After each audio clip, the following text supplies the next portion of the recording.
हमारे देश का क्या नाम होना चाहिए, भारत, इंडिया या हिंदुस्तान? यह बात समय समय पर किसी न किसी रूप में उभर कर हमारे सामने आ ही जाता है। तो आज के इस वीडियो में हम इसी पर चर्चा करेंगे कि क्या विवाद है हमारे देश के नाम को लेकर और संविधान सभा ने इसे कैसे सुलझाया था। हमारे देश का क्या नाम हो, इस संबंध में संविधान सभा में चर्चा के दौरान भारत या इंडिया का उपयोग करने पर अलग अलग राय थी। संविधान सभा के कुछ सदस्यों का कहना था कि हमारे देश का नाम इंडिया होना चाहिए, तो कुछ का कहना था कि हमारे देश का नाम भारत होना चाहिए।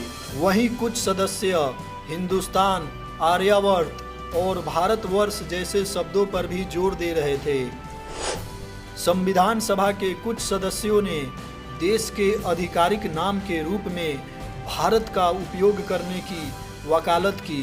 उन्होंने तर्क दिया कि भारत शब्द का ऐतिहासिक और सांस्कृतिक महत्व है, जो प्राचीन भारतीय ग्रंथों और पौराणिक कथाओं से लिया गया है और यह देश की अपनी विरासत से जुड़ाव का प्रतीक है।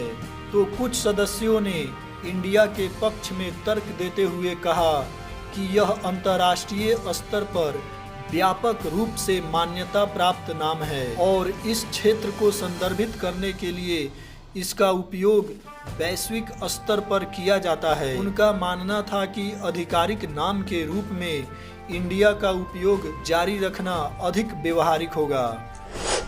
अंततः एक आम सहमति बनी और संविधान सभा ने दोनों नामों का उपयोग करने का निर्णय लिया। भारतीय संविधान के आर्टिकल 1 में कहा गया है कि India that is Bharat shall be a union of states. इसी के आधार पर हिंदी में देश को भारत गणराज्य और अंग्रेजी में रिपब्लिक ऑफ इंडिया लिखा जाता है।